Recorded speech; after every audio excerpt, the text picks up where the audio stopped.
Iyo nibutse 2015 na gatandatu ngeze 2016 naje kujya no mu rupfu. Naje kujya mu rupfu ku buryo n'ubu ngubu hari n'abantu tujya dura bakavuga nti siko tuzi ko wapfuye kandi batubwiye ko wapfuye byagenze gute.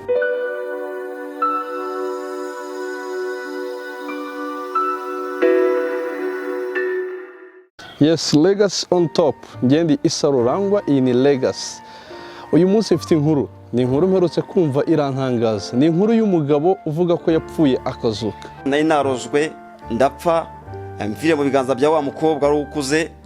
Yarandwaje nayo bigezeho byanga mfira mu biganza bye, ariko mu mezi 3 namaze bandwaje cyangwa se banyondora.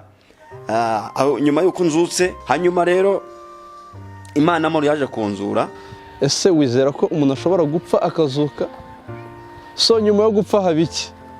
I don't know. Nawe ntago ubizi. Uyu munsi rero ngiye kuguhuza n'umuntu we experience gupfa akazuka. Agiye kutubwira urugendo rwo gupfa umuntu akazuka.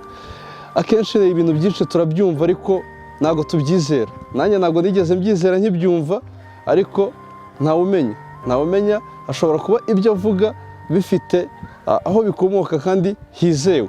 Tugiye kuganira adusobanurire urugendo rw'ubuzima, adusobanurire nyuma yo gupfa uko yazutse, adusobanurire uyu munsi ibyarimo.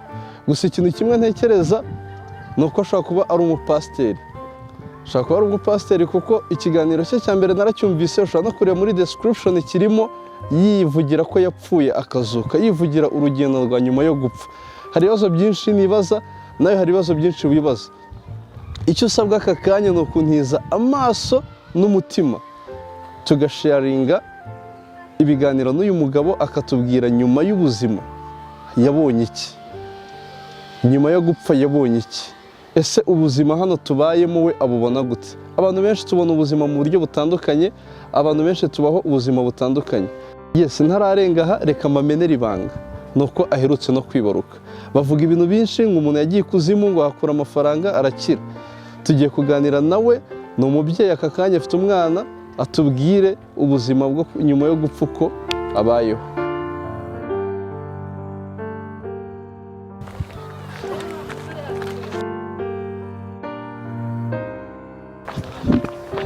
Yes, hano hantu kwazamuka bisaba gukora imyitozo. Yani mu makaritsiye aho bita Kimisagara, ni amakaritsiye ahanamenye. Mujya mumva n'imvura yaguye ko igikora akantu inzu zikagenda. Yes, ndakeka ari aha. Gusa ndabona inzugi ebyiri, ushobora kuba ari hano kwa Pastor Misigaro Paul. Ya nkuko nabibabwiye, nsuye wa mupapa uvuga ko yapfuye akazuka. Ni nyuma yuko ambwiye ko hari ikindi gitangaza gishyashya yabonye cyo kubona urubyaro. Tugiye kumusura, tunamubwire felicitation nk'umuntu wabyaye, ariko tunamubaze ko yapfuye akazuka. Igihe yari yarapfuye yararihe? Yari ikuzimu, yari mu ijuru? Ese yahabonye iki?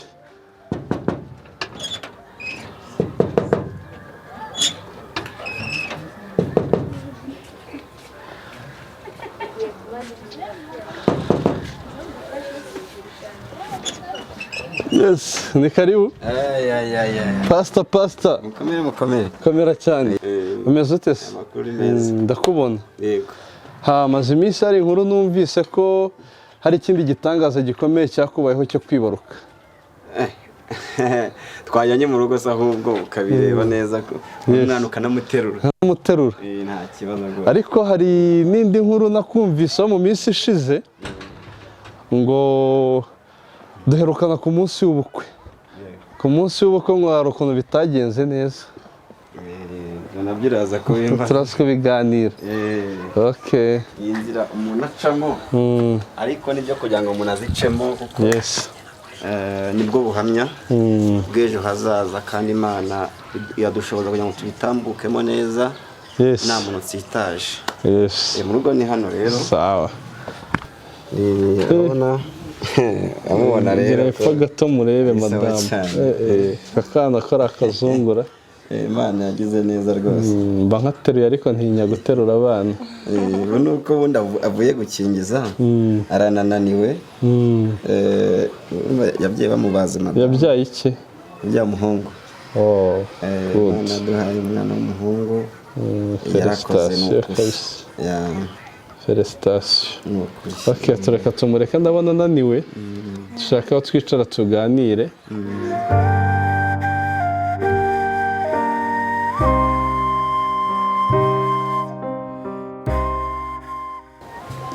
Amazina yanjye nitwa Misigaro Jean Paul, ndi umugabo ndubatse. Kera najyaga njya kuvuga ngo ndi umusore nkumva afite ipfunwe ko nabonaga ndi nka siribasaza, nabonaga ndimo ndenga imyaka yose yo kuba nkwiye gushaka, ariko Imana yaje kungira neza, ubu ntabwo nkikiri umusore, ahubwo nabaye umugabo, ubu mfite madamu, twaranibarutse.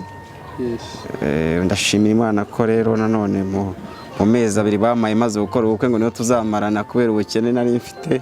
Hari abagutegaga amezi? Banteze iminsi, bavuga ati ntabwo azigera arenza amezi 2, bagomba kuba batandukanye kuko nta kintu yigira, turabizi. Ariko muri ya mezi 2 baduteze, Imana yarabikoze turayarenza, 9 aragera. Ubu ngubu dufite umwana w'umuhungu, amaze icyumweru avutse. Amaze icyumweru avutse, ubu ntabwo nyikiri umusore rero sigaye. Ariko mu ijambo hano ndi kwabona inkovu. Wabaye iki hano hantu? Ko mabona inkovu nini. Aha ngaha rero nabwo n'ubuzima nigeze gucamo, nigeze gutaha igihe kimwe mvuye gusenga, ndataha ngeze hafi yo mu rugo mpura n'abajura. Mwe n'abajura ati shyira hasi ibyo ufite. Ngiye kugira ngo mbishyire hasi, numva banteye ikintu, bankubita icyuma ku mutwe. Ubwo rero icyo gihe nari mfite umusatsi barawogoshe, ubundi cyane najyaga agasatsi kanatere keza cyane, barawogoshe kugira ngo babone uko bari buze kumfuka. Ubwo mpita ntangira kugira umusatsi muke gutyo. Wari warateretse umusatsi? Nari narateretse umusatsi. Ubwo ntabwo wajya guteramo kakanta cyangwa? Akanta najyaga ngashyiramo. Nari mfite sinzi nimba nabyita ko ari nk'ubwibone, numvaga nyine nkunze agasatsi keza k'umukara nari ngatunze. Ariko igihe kimwe sinzi umukozi Imana yigeze kubwira, arambwira ngo uyu musatsi Imana igiye kuwikuriraho. Sirazana urwembe, ubwo biranyobera. Ariko niko byaje kugenda, sinzi uburyo nimba ari Imana yabishatse wenda muri ubwo buryo. Ariko kuva abajura bankomeretsa nese nkukura, kuko urumva abaganga banyogoshe igipande kimwe kugira ngo babone uko bandoda banamfuke, biza kurangira n'ubundi wose nkogoshe. Kandi n'ubundi umukozi w'Imana yari yakubwiye ati Imana igiye kuwukuraho. Ubwo wenda Imana yawushakaga. Nuko iyo nkovu ni mu buryo bwo yaje, abajura nibo bangize gutya. Hanyuma twigarukire rero kuri Misigaro Jean Paul. Misigaro Jean Paul ni umuvugabutumwa, ni umuhanuzi, ni umuki? Bikubiyemo byose, ndamuvugabutumwa muri rusange. Yego. Hanyuma se inzira y'ubuvugabutumwa iroroshye? Iyi nzira y'ubuvugabutumwa bisaba kwiyanga. Kwiyanga wowe ubwawe ukikora umusaraba. Biragoye kuko hari ibintu byinshi ureka. Urabizi byeri konje urabizi iraryoha, ushaka kuba warazinywe cyangwa se uzinywa. Sinzi ntabwo zinywa. Ubwo nawe wamaze kugira ute, amaze kukareka byeri konje urabizi iraryoha. Urabizi ko kujya muri buwate ukagenda nk'abandi bose, urabizi biruhura mu mutwe. Kuba bizi uko nawe nigeze kubikora kera, hari ibintu byinshi umuntu areka. Ubwo rero mu gukizwa urumva habaye icyo bita bigishwa ku bwa Kristo. Babigishwa baza kuba intumwa. Ntabwo waba intumwa rero utarabanje guca mu nzira yo kwigishwa. Wowe uri iki se? Uyu munsi rero nanjye ntabwo nyikiri mu nzira yo kwigishwa, kuko namaze gusobanukirwa ikibi n'icyiza, nkaba nkomeje urugendo, ariko atari ukuba mu isi gusa, nkomeje urugendo rugana mu ijuru. Ubu uri mu rugendo rugana mu ijuru? Yego. Hanyuma tujye mu rugendo rwo mu isi. Kuko urumva urwo rugendo rugana mu ijuru warutangiriye mu isi. Mu ishusho y'ubuzima bwa Misigaro Paul akiri muri bwa buzima bwa buwate, umwe n'ishusho ya Misigaro Paul uyu munsi ari mu butayu, arya nitwa mu butayu. Mu butayu. Ari mu butayu ari kubwiriza ubutumwa. Yego. Kera yenda sigeze njya mu bintu by'amabuwate, gusa icyo nzi cyo inzoga nigeze kuyinywaho. Ukaba wanaganira n'abantu, waba ugiye nko gusura nk'abantu, ukaba ushobora kuba nawe yenda mwanywa mukanabyina, ariko numva ngo n'abajya mu mabuwate mu tubari bakabyina. Ubwo yenda ndaza kuvuga uburyo wenda harimo itandukaniro cyane nuko umuntu aba amaze gukizwa. Ubwo rero nyikiri hanze wenda ntari nakira agakiza, naciye mu nzira nyinshi kuko njye narwanyijwe kuva nkiri umwana muto. Ntabwo bigeze bemera ko nakura, ariko umuhanzi Theo yaravuze ngo iriza imbuto nirimungwa aramungwa rigasigara. Narwanyijwe n'abarozi bandwanya kuva nkiri umwana mutoya bashaka kugira ngo bandimbure, ariko Imana irandinda kugira ngo uyu munsi mbe mfite iyi Bibiliya uri kubona mbwiriza ubutumwa bwiza, mvuga imirimo n'ibitangaza Imana yakoze. Iki kikwereka ko abarozi bashaka kurimbura? Hari ibyo bigeze bagukorera? Yego. Byagenze gute? Birahari kuko ibyo nanyuzemo byo ni byinshi, kuko njya nibuka neza ko nk'uyu mubiri ubona mfite ubusi ubona ahoranye, nayo narabyirutse ndi umwana ufite imbaraga, ubona ko nzaba umuntu ukomeye cyane, ku buryo undeba ukavuga ati ko kuri muntu arimo. Ariko uyu munsi ubona ko ndebye ubona ko ndi umuntu unanutse, kuko nararozwe. Hari ibintu ujya wumva bita amahembe, ukumva ibintu by'ibihato bya nyabingi, ukumva ibintu by'amadayimoni adasanzwe. Mu muryango mvukamo famiye yo kwa data aho papa wanjye akomoka barabigira ibyo bintu. Ubwo rero ndi umuntu watambyemo igitambo, ariko Imana izakungirira ubuntu, igeza kubinkuramo. Bari bagutanzemo igitambo ngo bizagutware kugira ngo ubibona misiga ibyo byose nabiciyemo, kuko wenda ubu sinabasha wenda kubona, wenda si ngombwa kwiyambura, ariko burya Imana igukijije hari ikimenyetso gusigira. Ubu ngubu nigeze kubyimba kano gatuza ubona, kabyimba kangana gutya, none bakajya bavanga ubanza ararwaye inyonje mu gatuza, ariko kubwo gusenga Imana, kandi hano niho haba umutima. Kubwo gusenga Imana izakungira neza. Umupasiteri witwa John yaransengeye igihe kinini, nkajya mbyuka mu gitondo ngenda mu rugo iwe akansengera, hari mwaka w'ibihumbi 2015. Agatuza gasubirayo. Gusa hari ikimenyetso cyasigaye kigaragaza ko kuko hano ubona ko hakibyimbyeho nagwangana nk'aha ngaha, iyo nambaye isengero ubona yaje gutya. Ubwo kubwo gusenga agenda habyimbuka, Imana irandinda kugeza amagingo aya ngaya. Iyo nibutse 2015 ngeze 2016 naje kujya no mu rupfu, ku buryo n'ubu ngubu hari n'abantu tujya dura bakavuga nti ko tuzi ko wapfuye, kandi batubwiye ko wapfuye, byagenze gute? Kabyanti kubera ko byagenze gute ko bazi ko wapfuye ukaba uriho, byagenze gute? Ni ubuntu bw'Imana, kuko barambitse babona ko byarangiye. Hanyuma igihe kiza kugera bahamagara mama we, yarari mu cyaro, byati ngwino utware umurambo ujye gushyingura. Mama araza avuye za Butare, yaramanuka n'i Kigali, ageze za Gitarama, baramubwira ati se wari waje? Ati ngeze i Muhanga. Ati wari uje utwara uwapfuye, ariko ngwino utware umuzima ujye kondora. Byagenze gute se kugira ngo uzuke kandi wari upfuye? Urumva bamuhamagaye wapfuye? Ni urukundo rw'Imana, burya hari Imana ikugeza yangiza ikakugarura kubw'ubushake bwayo, ikavuga ati genda uvuge ukuri kose, nzabana nawe. Ubwo iyo muye n'abantu barambye ati ariko ko twumvise amakuru ko ushobora kuba warapfuye, byagenze gute?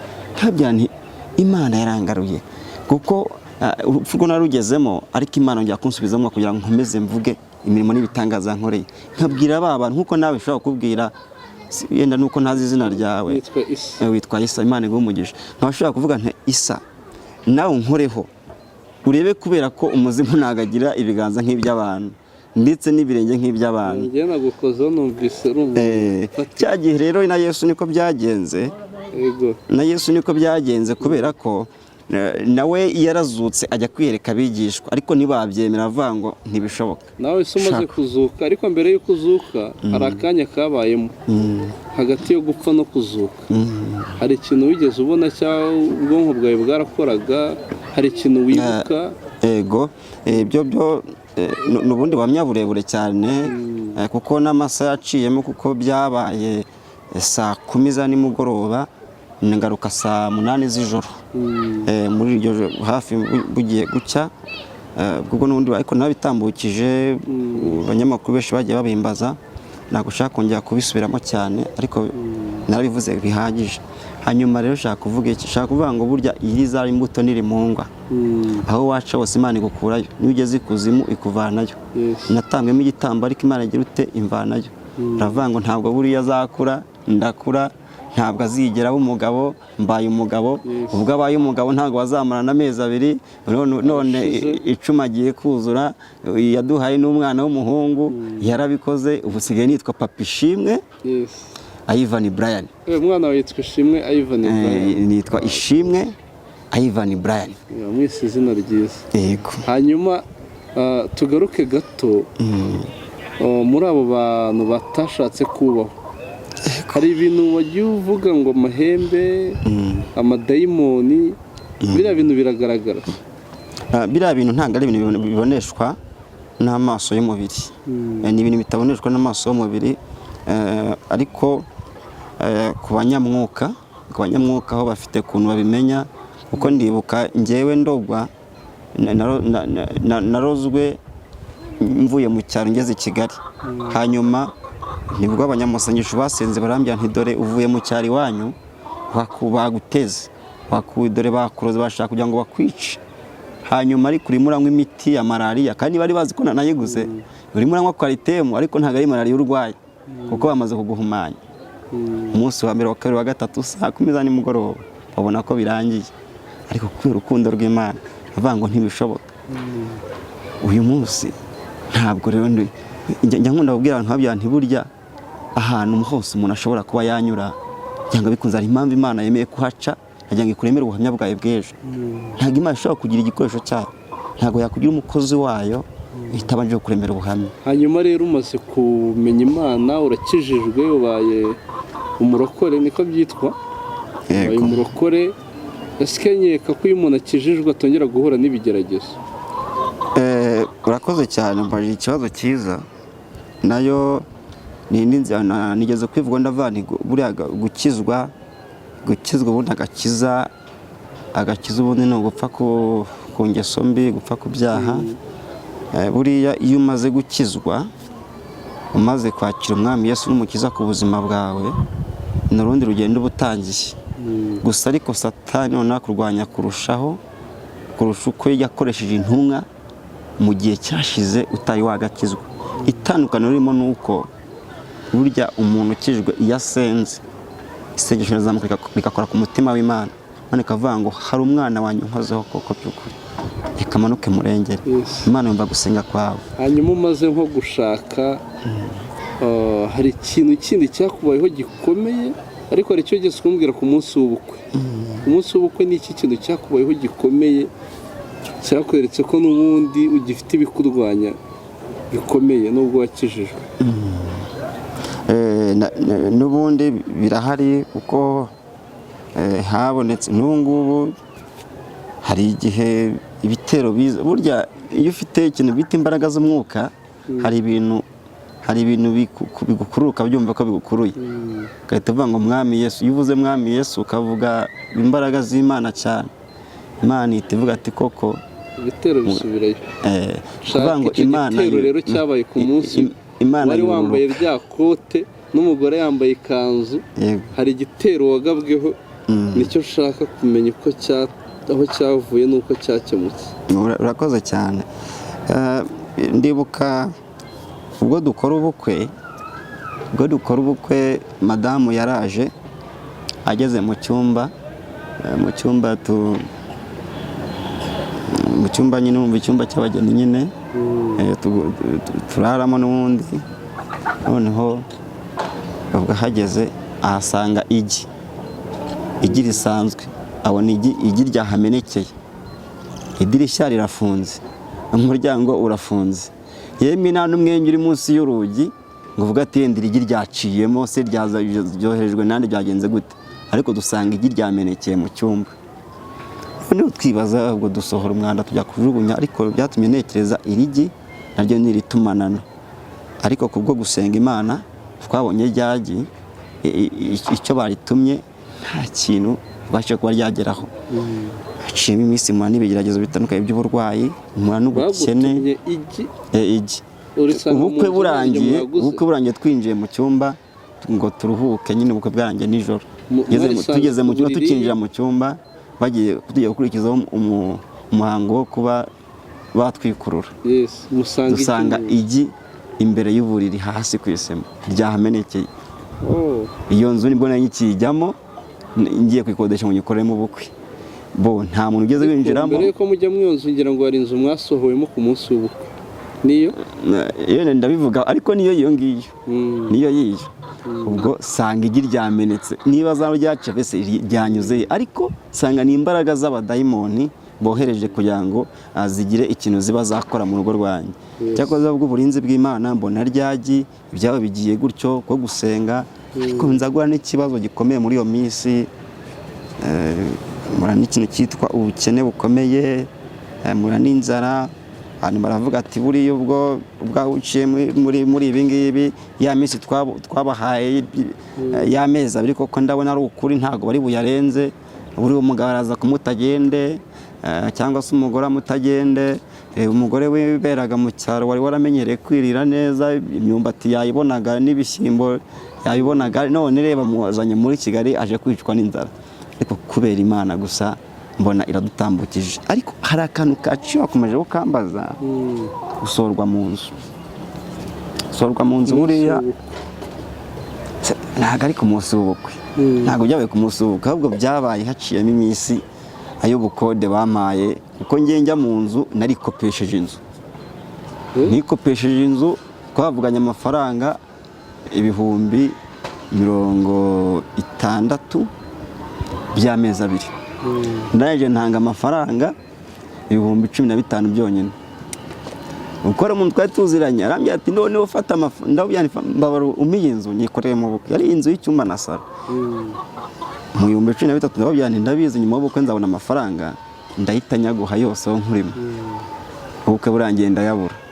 Arande ukwezi kwarangira ukundi kugiye gushira ahita yivumbura. Ubwo araza rero nyine arabizana harakomanga, ariko hashiraga iminsi, ayashize iminsi yajyaza nkamukwepa nkajya kwisha, nakumva ngo araje nkagukingura nkumva subiyeyo. Igihe kimwe rero sinzi abantu bamurabuye ko mpari hari ku cyumweru, araza urugero rukomanga rujegeza cyane. Madamu yararwaye ameze nabi, bukene Mana no kurya ari ikibazo. Handi yaragisama yansabye isombe. Nasabye isombe, ndashaka isombe, mbura n'amafaranga 500 yo kuba nagenda ngo ngende muri restaurant nzane ya sombe, wenda inyimwe ndebe yuko umutima watuza nkayabura. Ariko nyirinzara cyo gihe ararujegeza kugeza ubwo nsohotse ndaza ndakingura, ibintu byose bitajugunya hanze n'umujinya mwinshi. Ati ko twavuganye kuri buyame nyuma y'ubukwe ukaba utayigeze uyama, byagenze gute? Ati buriye ndaza ukanyihisha. Abantu urumva hisabura abantu miliyoni n'amamiliyoni, ibintu birakomera. Baravuga ati ariko buriya waruzi neza ko bya bindi abantu bavuga byabaye byo. Bakwaturiwe kuzamara amezi abiri kumwe na madamu ukahita mutandukana, none so na muri bugumane bibaye gutya. Reka kwa nyoko uko baze kubyumva. Urebe ko mu nyoko ko twari umukobwa we. Ariko ndashimira Imana ko yamaye umugabo uzi kunyurwa, kugira ngo uramubonye uko twari twinjiye mu nzu. Abonye ko acikiye umwana muri ya mezi abiri rero yavuyemo 9 kwakira umwana w'umuhungu. Ubungubu nubwo twavuga ngo ituriye ku manywa n'iko n'ijoro twarya, nubwo twavuga ngo wenda ayinzabuza uyu munsi nyinzu nkaho byantihangane, nta kimwe cyashira amafaranga ntayabonye wo gusenga Imana. Hanyuma rero Misigaro Paul, umaze kuba umugabo ufite umugore n'umwana, ubu ngubu ahugiye mu ki? Urakoze cyane. Buriya wigeze kumbwira ngo ntiyo umuntu akijwe buriya cyangwa se iyo umuntu asenga buriya nta gashobora guhura n'intambara, nta byagezo yahura nabyo. Nanjye nakubwiye ko hari urundi rugendo ubutangiye. Ubu ngubu noneho urugendo umuntu aba atangiye iyo umaze gushinga urugo, wenda by'agakiza mbaye bivuyeho. Iyo umaze gushinga urugo nyuma urumva hari ibigeragezo byinshi unyuramo. Ubu ngubu mbanutse kujya kudepoza ahantu ushaka akazi, musaba akazi. Umuntu arandeba arambya ati wowe ntabwo ikibazo ufite ari icy'akazi, ahubwo ikibazo ufite ni icy'inzara. niryo jambo yambwiye. Arandeba uburyo mpagaze undebere uyu muntu wigorora gutya, uyu muntu uhagaze gutya, murabona yashobora akazi. Ubwo nari ngiye nzara wari uyifite koko bo nyine urumva ni kwa kuno umuntu arebere umuntu mu mashusho mu ishusho nyine gutya kavuga ati koko ntago byoroshye uyu muntu inzara yaramwishe. Icyo gihe nabwo inzara nari nanayifite yego, ariko Isa reka nkubwiye nayo ngiye kwakaza ahantu nyine ko mu bwubatsi mu ikiyede nyine ngo nkore, ariko umuntu andebye yari uri gutanga akazi ati ikibazo ntabwo ari akazi, ahubwo ikibazo ufite ni inzara. Ariko kubera gusenga gukomeza umuntu yizera Imana, gukomeza avuga ati Mana nzi ko ari wowe wenyine watangije umurimo ni nawe uzawusohoza, ni wowe twiringiye kandi uzakora imirimo n'ibitangaza byose bizasobanuka. Ubwo rero harimo icyo nakwita nk'impinduka, kuko uyu munsi mbashaka kuvuga ati wenda Isa nagera iwanjye ntabwo ari bwicare hanze. Babonye ko inzu ihari, ndabizi ibigeragezo biba ari byinshi cyane noneho ku bantu bubatse uzi ko ari igihe. Ariko Isa Imana izagufashe wenda uracyari umusore, nushaka uzashake wenda ufite Imana izakugira ubuntu, kuko Imana iyo ishatse iguhereza urushako nta mafaranga ufite ashaka ikaruguha ufite menshi cyangwa uyafite, ariko izagufasha uzashaka uyafite. Iyo nayo ufite biba bimeze gute mu rugo? None se uzi nk'ubu madamu wanjye ababyeyi bamubazi, mu by'ukuri mituweli nari nyifite, ariko mbona ntanze amafaranga menshi nayo nari nanafite, ariko byabaye ngombwa ko hari akantu natanze ndakagurisha mu rugo kugira ngo nyabone, mbona birakoretse. Ubwo amafaranga abonetse rero nibwo mbona madamu atashyigize mu rugo, ariko uko bwije nuko bukeye papegisi waguze z'umwana zirashize. Ejo ati genda ugura izindi, ubwo kandi wajya kure ugasanga nubona n'akazi ufite. Madamu wanjye naramuboneye igishoro, yaracuruzaga ibintu by'imbuto, acuruza n'ibintu byo kurya hano hari Nyabugogo. Ubwo agiye ari hafi kubyara nko mu kwezi kumwe yaje kurwara araremba, biba ngombwa yuko nyine aba bihagaritse. Bino minsi nanjye birakana mfite birahagaze, mura n'ibigeragezo. Ariko iyo nakubwiye ngo abantu basenga bahura n'ibigeragezo byinshi, ubwo se ninde Satani yarwanya cyane? Umuntu usenga kugira ngo abivemo bite yongera mubone neza. Ese buriya ko ubuzima bw'isi bwuzuyemo ibigeragezo, igitekereza ko ubuzima bw'ejo hazaza bwo bumeze gute? Nk'ishusho y'ukuntu bubona ubuzima bwa nyuma y'uko umuntu avuye ku isi. Bwa nyuma y'uko umuntu avuye ku isi buriya biterwa n'uburyo wabaye mu isi. Ubwo uravuga yenda ko umuntu ku giti cye avuye mu isi se, ubwo nyine biterwa n'uko aba ari mu isi, kuko yabayeho mu isi se naho ugiye ubaho nabi, yabayeho nabi mu isi naho ugiye ubaho nabi. Ni ukuvuga ngo umwami wakoreye uri mu isi niwe ugenda usanze. nkawe se uba wumva bizaba bimeze bite? Mbajije ikibazo cyiza. Buriya nsubiye inyuma gato kuri cya kibazo bambajije bwa mbere, kamara yivugaho gatoya. Buriya bizasobanuka neza ku munsi w'umuzuko, ubwo benshi bazacirwa imanza. Ariko ubundi umwami wakoreye uri mu isi ni nawe ugomba gusanga, ni nawe ugomba kuzakwihembera. Niko bigenda n'abantu bano bagiye bakorera Imana biyoberanye nabo, kandi hari indi nkota ibategereje, kuko ntibigeze wemera Imana by'ukuri, na Satani ntibigeze umwemera by'ukuri. Ubwo nyine ibyo bita gukeza abami babiri, mbese ukunze Imana ukunda na Satani. Ariko mu by'ukuri si uko bakunze bose, ahubwo wose ugira ute urabashyenga, ushyenga Imana ugashenga na Satani. Aho ni ikibazo rero, ugomba guhitamo umwami umwe ukorera. Niyo mpamvu Imana yemeye ko hajyaho inzira ebyiri. Ubwo rero Imana wenda reka nkomeze buriya icya kabiri wambaje ni iki? Ikindi nashaka ahubwo kukubaza nk'umuntu undushaye ubunararibonye, hari ukuntu tujya twumva umuntu bagereranya ibintu byo ku isi n'iby'ahandi hantu tutazi. Urugero umuntu akavuga ati muri buwate ni mu kuzimu, ati hariya hantu ni kwa Satani. Nawe hari ahantu ujya ubona ukaba wahagereranya n'ahandi hano ku isi ukahahinda ishusho? Urakoze cyane. Buriya muri buwate ntabwo ari kwa Satani. Nta n'ahantu wenda ushobora kureba hano gutya yenda kuvuga ngo aha ni kwa Satani. Kubera ko buriya buwate nta hantu itajya, no mu rusengero wayishyiramo, kuko urusengero ni inzu nk'izindi zose. Urusengero ni inzu dushobora guhuriramo gutya tugasenga, ejo bayivamo ugashyiramo akabari kabamo ukongera ugashyiramo abakristo mugasenga gutyo. Ikuzimu kandi nanone buriya iyo ushatse kuganira nanone ngo ushaka kumenya ko ikuzimu hasa, hari abantu bafite ayo makuru uburyo bagiye babyandika cyangwa se uburyo bagiye babisoma n'amakuru bafite. Natwe ariko tujya tugira amayereko, hari igihe Imana igutembereza ikakujyana ikuzimu. Ahantu ugushije ni sawa, hari ahantu wari wageze, hari iyereko wari wagira na rimwe? Imana iyo ibishatse igukubita iyereko ikagutembereza ikuzimu, ndavuga nkawe, ubundi ukongera ukagaruka kakubwira ati ngaho itegereze biriya byose ubirebe byose, kakwereka uburyo kwa Satani bakora, uburyo ikuzimu bakora, yangiza igahita ikugaruka kakubwira ati ngaho genda ubwire abantu imirimo n'ibitangaza nakoze kuri bo, kuko narabarinze kujya hariya hantu, ubahereze n'ishusho y'uburyo ubonye kwa Satani bakora kakugarura. Ariko ndabona ushaka kumbaza byinshi, ntabwo ushaka kwinjira muri ibyo bintu. Cyawe hari yereko wari wagira ngo umbwire ibyo wabonye? Wenda tuzabiganiraho nabyo. Ariko ese nkanjye ubu kugira ngo yereko nakora iki? Ubwo nanjye hari ibintu nshaka kumenya. Yego. Inyuma y'uriya musozi hari iki?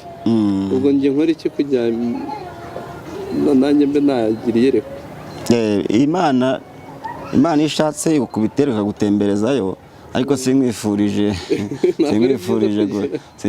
ngo igutembereze ikuzimu, ahubwo ikiruta igutembereza mu ijuru, igutembereze mu ijuru ubonane n'abamarayika, ndetse unavugane nabo, uganire nabo, bakubwira iby'urutse umutima, baguhumuriza ku byaka urugendo uzarusoza amahoro igihe uzaba urangije misiyo yawe hano ku isi. Ariko iby'ikuzimu byo Imana ibijyana iby'ikuzimu ikubitire kure, kuko nta kiza cya Satani yari yaraduhereje ahantu habi. Harya ubu ngubu urimo urasengera muri itorero? Nsengera muri ADEPR. Burya uri umu ADEPR? Ndi umu ADEPR. ADEPR se ko hari ibintu abantu badakunda kubavugaho, ahantu bajya bavuga ngo baribona cyane? ADEPR buriya sinzi, ntabwo ngiye mu guca imanza cyane, sindi buvuge ko bibona, ibyo ni ibyo abantu bavuga, ahubwo ushobora kuvuga ko ADEPR bibona cyangwa biyemera, iyo urebye usanga ahubwo ari we wiyemera, cyangwa se ari umuntu ushobora kuba wibona, kuko hari impamvu yamenye neza ko ADEPR bagira ute bibona. Kuko hari igihe yenda tuvuga ari imyemerere bemera, hari ibintu bavuga ati ADEPR ntagakwiye kwambara mini, ntagakwiye kwambara imyenda imufashe, ntagakwiye kwambara amapantaro, ntagakwiye gusuka umusatsi, ntagakwiye kunyereza umusatsi, ntagakwiye gusiga iminwa, ntagakwiye kwambara amaherena. Ibyo bintu ubwo si nko kubangamira kiremwamuntu? Ibyo ndabivugaho nabyo. Hanyuma noneho wajya kureba ugasanga wa wundi wabibujije, wa wundi wakubwiye kuriya, ahubwo babivuze ibyo bintu, babibuzanyije yumva kandi azi ko ntabigira, ndavuga ati koko barirata ba bantu. Hanyuma rero wenda ngarutse kuri aka kabazo none warumbajije, buriya ibyo ntawe bihuriye n'agakiza, ko uyu nguyu nushaka ubutake gute, ibintu ushaka bipfumagure, ushaka kubisiga uko bimeze, ni umubiri, bizabora bishireho, ukiri mu isi rwose bikora uko ushaka, nakubwira iki, ariko umfashe ukagira Imana wo dukurikirana no kuri no kamera, ujye urinda agakiza Imana yaguhaye, ujye ukarinda agakiza udashobora kurebesha amaso y'umubiri. Ubundi hari agakiza nk'ubu ngubu isa, nta muntu ushobora kureba wenda uburyo witambukira, ubona watanga nk'umuntu w'umusitari, uvuga ati ko kuriya muntu arabona ashobora kuba ari umusitari, ari mu by'isi koko, ariko mu by'ukuri ntabwo Imana iza kukurebera ku mubiri, ntabwo yaza ku mutima wawe, kandi kizajyana umuntu mu ijuru si uko yasenze menshi, si nuko wenda yirinze kunywa inzoga akirinda n'ibyo byose, ahubwo ikizamujyana mu ijuru ni uko yagize ute, ni uko yemeye Kristo akamwizera ndetse akaba atakibasha kugira ute kongera kuba yajya mu byangwa n'amaso y'Imana ndetse akaba atakibasha kuba yavuga byinshi byangwa n'amatwi y'Imana akaba afite n'ikintu cyitwa urukundo. Niko Yesu yabwiye abigishwa ababwira ngo nzabamenyera ko muri abigishwa banjye nimukundana. Ubwo rero hazajya umuntu kureba mu mubiri ngo avuye ngo wambaye gutya wisize ibi witoboje amatwi wateretse umusatsi wawe, uwo ni umubiri ukora ibyo ushaka. Ikintu Imana iza kureba yo ntabwo ari ibyo ngibyo. Paul, asante sana ku icyo kiganiro cyiza umpaye. Hanyuma se ubu mu gusoza ubu umaze kugira imfura yawe? Niko nabivuze, ubu mfite umwana w'umuhungu mwiza usa na se. Kuba umugabo se biryoha gute? Kuba umupapa biryoha? Kuba umupapa buriya byo ni ibindi biraryoshye. Biraryoshye kuko kira nyiri umusiba atendibuka nabaga hano Kimisagara, nari mfite ikintu nakwita nko kwitanga. Nabaga ashobora nko kuva nka hano Kimisagara nkajya Kimironko n'amaguru. Nkunda avuga wenda nko mu bihe bya kona sigeze nica, nahoraga ngenda senga Imana, nsengera abantu, mpamagara ati ngwino usengere, nkaba ndagiye izo nzira nzicamo. Hanyuma ndibuka neza ko buriya najyaga nagira mu nka saa moya, saa mbiri, saa tatu gutyo, hari igihe nsanga wenda nka butike zafunze muri karitsiye. Nkavuga nti se Mana noneho ndaza kurya gute?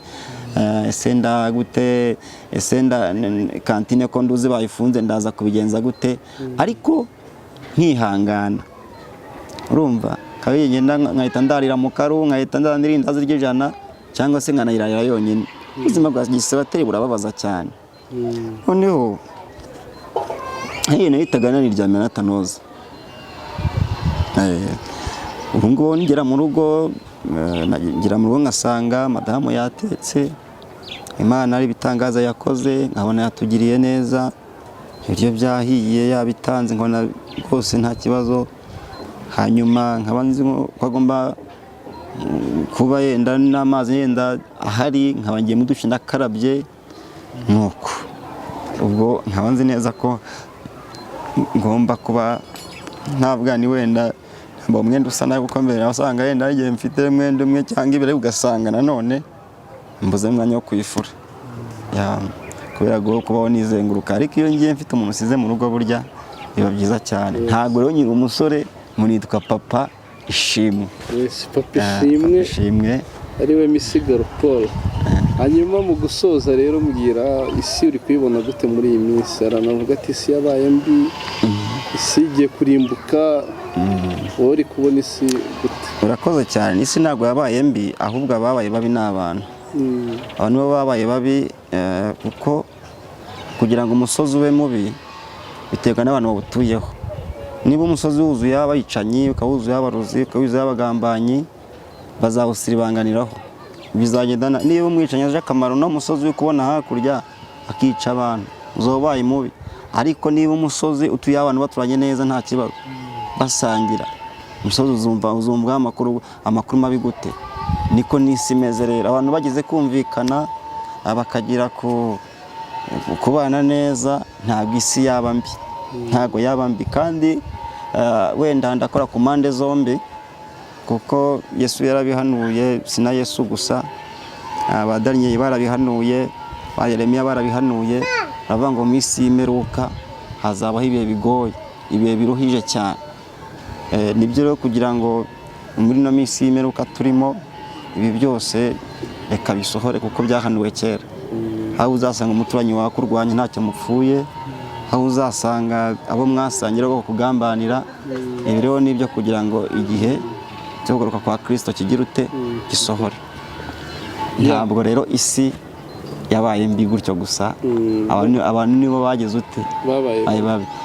Kandi hari umuntu uretse kumbaza arambwira ngo kubera iki Yesu yatinze kugaruka? Nakuze bambwira ngo araje, none mba umusaza avuga ngo araje. Ariko nasomye ijambo rirambwira ngo gutinda kuza kwe si uko yatubeshye, ahubwo yatinze kugira ngo abantu babanze bihane. Ko Kristo ni umwami w'abamwemera ndetse n'abatamwemera. Kandi nubwo mutamwizera, we ahora ari uwo kwizerwa ibihe byose. Paul, ndagushimiye ku kiganiro cyiza tugiranye. Hari abantu bagukurikiye banagukunda b'abakristo, mu gusoza wabasengera hanyuma tugatandukana. Imana ishimwe kandi yahabwe icyubahiro. Reka wenda isengera abantu ndetse mbifuza no gukomera, kuko nzi ko nta Imana itakura umuntu, nta nayo itamushyitsa. Inzira umuntu acamo ndabizi ziba zigoye, urugendo dufite hano mu isi ndabizi ruraruhije, Satani araturwanya cyane, ariko ndaza kuvuga nti Imana yandinze nkaba ngihumeka umwuka w'abazima, ikarindira madamu ku iseta agiye kubyara. Barambwiye ngo nze mwegere, ndababwira nti hoya, ntabwo nshaka kumwegera, njyewe ngiye ku kazi. Akazi nayo ngiyeho nakahe? Nari nzamutara ngiye gusenga, ntabwo byambujije kugenda ngo n'ubundi nyirute senga. Akazi nayo ngiyeho nakahe? Gusenga. Nabaza Imana ndavuga nti Imana wagendereye benshi, nanjye wavuze ko uzanyigaragariza, ngo ngayitamure wigaragaza ari ku iseta. Mbona Imana irabikoze. Hari n'abandi bari mu nzira zigoranye muri no minsi, ndifuza ko Imana igira ikintu ikora. Reka dusenge, tubwire Imana yururuke, ibane natwe kandi dukomereze amaboko ndetse n'imitima. Igihe kimwe Pawulo igeze kuba yajya muri gereza ndetse na Sila, ariko bageze muri gereza ngo ntabwo bagize ikintu cyitwa kwiyumanganya ngo baceceke, kandi bari bagiye gufungwa babohoye ijambo ry'Imana, kubwiriza ubutumwa bwiza bwa Kristo. Bagezemo ngo ntabwo bigeze biyumanganya, ngo bakomeje gusenga ndetse banaririmbira Imana. Byatumye noneho ngo n'izindi mbohe ngo zibimenya ko hano bafungiye hari abandi bantu bahazanye ariko bubaha Imana. Imana yumva ukuririmba kw'abakozi bayo, ndetse kandi yumva uburyo basenga, maze ngo imanura ikintu bita umushyitsi udasanzwe. Imana itigisa gereza. Bibiliya iravuga ngo kandi imiryango irafunguka ndetse n'iminyururu iradohoka, itsinze iraboneka. Haleluya, Imana ishimwe cyane. Ndagira ngo mbwire umuntu wese udukurikiranye, nzi neza ko uri muri gereza, nzi neza ko uri mu byago n'amakuba, nzi neza ko Satani ashobora kuba yakurwanya, nzi neza yuko umwanzi yakugenza amanywa ndetse na nijoro. Ndabizi ko ushaka kuba ufite akazi, cyangwa se ushobora kuba uyu munsi nawe uri mu bakomeye, ariko Satani hari igihe zagufungiranyemo kugira ngo uzabeho ugaragara nk'uwishimye ariko nyamara utishimye, kugira ngo uzabeho uri umuntu ugaragara nk'usobanutse nyamara udasobanutse. Hari uburyo umuntu arwana n'ibintu, ariko uri hanze akaba atabimenya. Wenda ufite gereza nawe urimo uyu munsi, wibuke gusenga Imana, kandi wibuke kuririmbira Imana mu mutima wawe. Hamagare Data, hamagara Imana, ndabizi iraza kururuka ibare nawe. Yabanye n'abatubanjirije bakemera gucibwa ibihanga, bakemera kuba batekwa amavuta, bakemera kuba baterwa amabuye, bagaca muri izo nzira. Abandi bemeye kwambwa bacuritse, ariko bakomeza kuvuga imbaraga z'Imana, bakomeza kuvuga Kristo w'imbaraga. None wafashije mwene Data tugafatanya gusenga, hari icyo bitwaye. Uri umukobwa cyangwa se uri umusore, uri umugabo cyangwa se uri umumama, uri umukecuru cyangwa se uri umusaza, uyendura urubyiruko pe, nibyo, ariko Imana iguhereza izo mbaraga, iguheze gukomeza. Ni ukuri turebe ko urugendo twazarutsinda, kandi turebe ko iyi si ni ukuri twazayivamo nta nkurumbi dusize ku musozi dutuyeho. Imana ishime kandi ihabwe icyubahiro. Pawulo rero yakomeje gusenga ndetse na Sila, ariko gereza imaze gufunguka ntabwo bigeze bacika, iminyururu imaze kuvaho ntabwo bacitse, ngo bakomeje kuguma aho ngaho. Na Imana igutabara, uzirinde kugira ute guhita wicira inzira, ahubwo uzategereze gatoya, kandi ntuzifuze yuko abandi bakurwanyaga mbese bazapfa, cyangwa se ntuzifuze ko abandi bakurwanyaga bazangana ngo baba basaze. Uzabareke babeho, uzabasengere babeho, maze bazabona imirimo n'ibitangaza Imana izakora ku buzima bwawe. Ese ese nibapfa, ese nubasengera bagapfa bazabona imirimo n'ibitangaza Imana yakoze gute kandi bamaze gupfa? Bareke babeho babone ko babanyeho, bareke babeho babone ko Imana ikugize usobanutse kandi uzaba usobanutse. Imana itugirire neza. Maze Pawulo ngo yitegereza wa mucungagereza ngo abona ko agiye kwitera icyuma, avuga ati ba databuja baraza kunyica, dore gereza yafungutse. Nyamara kandi bacitse, ngo yarahindukiye agiye kubona abona irafungutse, avuga ati ubu bamaze gucika. Ariko ndashimira Imana, ndashimira Imana, ndashimira Imana ko twagumye kuri wa musozi, kuko Uwiteka yadushoboje. Kandi bamwe baturwanyije yemwe bahindukire, bamwe badusebeje yemwe bahindukire, barasanga duhagaze tuvuga imirimo n'ibitangaza Imana yakoze ku buzima bwacu. Imana ishime kandi hagu cyubahiro. Maze ngo Pawulo abwira uriya murinzi, abwiye ngo have kwigirira nabi, ntago twacitse turahari, ntago twigeze tugenda turahari, rwose ntitwacitse turahari. Imana ishime. Ndagusaba kuguma hamwe kugira ngo Imana igutabare, kugira ngo Imana igusubize, nuko iribuze kubona ku musozi yagusizeho maze ikakugira neza. Wirinde guhunga ikigeragezo, ukigumemo neza, kuko Imana irabizi ko ugihagazemo iraje kigukuremo. Reka dusenge Imana. Mana mu izina rya Yesu, uri Imana ikomeye, uri Imana ishobora byose, uri Imana ikora imirimo n'ibitangaza. Mana wabanye natwe kandi uvuga ko uzadukomeza amaboko ndetse n'imitima yacu. Ndagusabye kugira ngo Data mwiza urengere abasore n'abakobwa, urengere abapapa ndetse n'abamama, kandi utabare benshi n'ukuri barakwiringiye. Nzi ko hari ibintu byinshi uzanyine usobanura ku buzima bwawe.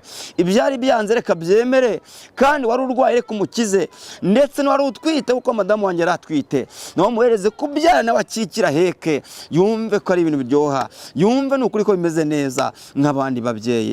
Ndasenze kugira ngo kandi n'abagiye gukora n'ukuri ubukwe uzakorera ubukwe uzabisobanure. Urakoze urakarama mu izina rya Yesu Kristo, amen.